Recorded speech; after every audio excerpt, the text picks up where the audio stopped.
No, Yeah. that sounds very unlikely. I mean, as far as I understand, all the Chinese, it should be incentive enough to give the Chinese access to our market. Why would they need some? You have to have an enforcement mechanism. And we've learned over and over and over that the Chinese are unwilling to do that unless they are forced. Unwilling to do what? To trade on you have to have the ability for entities outside of China to be able to adjudicate disputes with the Chinese outside of China and have it stick. Mm-hmm. Right now, under pre-existing systems, we sue the Chinese, including at the WTO. The decision is imposed, and the Chinese just move on. That's not how it works if you're going to have a system that really sticks. You've got to end what has been a relatively exploitive position that the Chinese have taken versus the rest of the world. Right. That's so you're thinking transfer, of that's market access. You're creating the security and trade nut in order to create the institutions, which then would discipline the Chinese. That seems a somewhat inefficient way of getting to the point you want, which is for the Chinese to say, yes, we want to continue to have access to your market. No, we're not going to continue to call Russia our little brother. I'm not sure I'm following here. The system we have had for the last 25 years, the Chinese have been able to take advantage of it. And that's part of the problem, because they're able to hollow out the economies of a lot of the less developed countries. At the same time, they're able to hollow out the manufacturing bases of the more advanced economies. And in exchange, the rest of the world has gotten cheap goods, and that's about it. And that's one of the reasons why we've had this independent Chinese rise. They've basically been able to transfer parts of the global system because of the lack of institutions to the Chinese system, and that is what has undermined everything else. That's what's got to stop.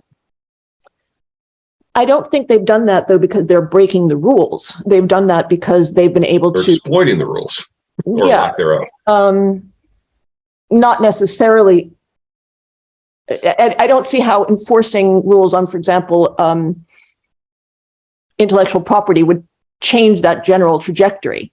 Generally, the Chinese can compete on cheap labor. I mean, I suppose we could insist So they that can't anymore, but they've been able to this point. Yes. So with this change, they're not going to be able to do that anyway. Yeah, I mean, well, like I said, I'm not sure there's any policy change that can save the Chinese at this point. But if the United States is going to go back into a position of de facto subsidizing a lot of the world, the baseline understandings have to evolve. And part of that means getting institutions in place that the United States maybe doesn't control, but certainly heavily influences, that are enforceable. So suppose you sit down and you're in front of the Chinese ambassador and you say, look, here's the way it is. If you can't sell your goods to the American market, you collapse completely. All we want is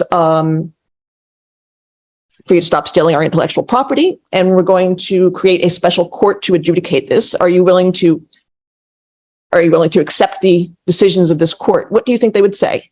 Well, I dare say the United States is going to have a long list of things that go beyond IP. Yeah, stop stealing our property and stop using slave labor and open your market in all economic sectors and stop intimidating your neighbors. I mean, it would be the end of the CCP in its current form. Well, if you're right, the alternative for China is total collapse. Yeah. Do you think they understand that? I think most of the people who were making that argument have been removed from government. That was part of the purges. Right.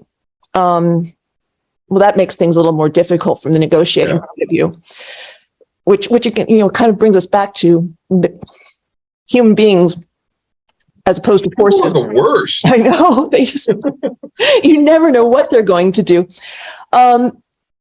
Is there any chance you're wrong about China's demography? Is there any chance these new numbers don't make any sense either? I mean, that's definitely the question.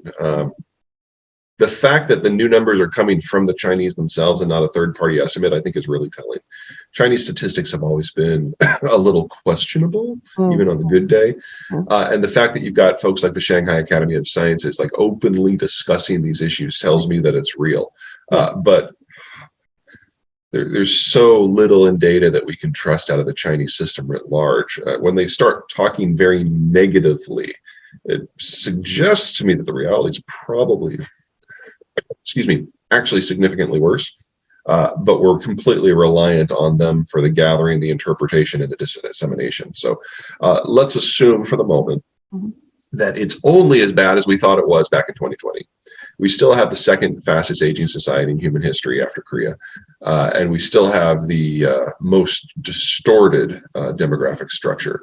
Right. That means they might have 20 years instead of 10. When you say collapse, you're envisioning the state dissolving, disintegrating, and people starving, and China breaking into a congeries of warring tribes of some kind, right? There's a lot of examples in Chinese history of how it happens over and over. I think that is the most likely outcome. Yes. It doesn't seem to me, from reading any document produced by any of the foreign policy or intelligence organs of our government, that this is high on their list of anticipated scenarios. Is this just because it takes them a while to catch up with the new numbers, or is there some reason that they cannot entertain this speculation? I think it's both. Mm-hmm. Excuse me. Sorry, I definitely caught something on the plane yesterday. Oh, I'm so glad there's ocean between us. I took a COVID test already this morning, and I'm negative on that. But take a little bit everything else. You can take a little bit to show it. Yeah, I know. Anyway, so first, the data is new, and it is not completely vetted, and it's not completely released. So it's difficult to make long-term projections, especially when you're looking at it from a government point of view, until you know what you're working with. So I understand that completely. I don't begrudge them at all. The second one is a little less equilibrium. One of the many outcomes of the war on terror is a lot of our long-term intelligence efforts dissolved. Yeah. We've spent 20 years trying to figure out what side of the door the hinges were on this or that building in Fallujah. And so we stopped really paying attention to what's happening over the horizon with the longer-term economic trends. You do that for 20 years and you lose the capacity. So one of the things that I am working with the US government on is, at least providing a sounding board, even if they disagree with everything I have to say, which a lot of them do. There aren't a lot of people in the United States that are even thinking 10, 15, 20 years out. And so kind of a show and tell sort of situation has evolved. When you say go on. The institution that maintains the most overall capacity for thinking is by far the Department of Defense. And for them, China is the boogeyman. That is the justifier for their budget. And so when I come in and say, they're not going to be there in 10 years, you're probably preparing for the wrong foe. They just kind of have a minor freak out because this has become how they go to Congress to justify their existence at the moment. Now, I see lots of things that the United States military is going to be needed for. So I don't take this too seriously. But when I see weapon systems being developed for a very specific conflict that I don't think is ever going to happen, I do question them as to whether that is the best use of their time and the resources. But this is an organization of millions of people, and they need to keep the base story very straightforward for Congress, because Congress does not deal with complexity well. And so China is the way they do that.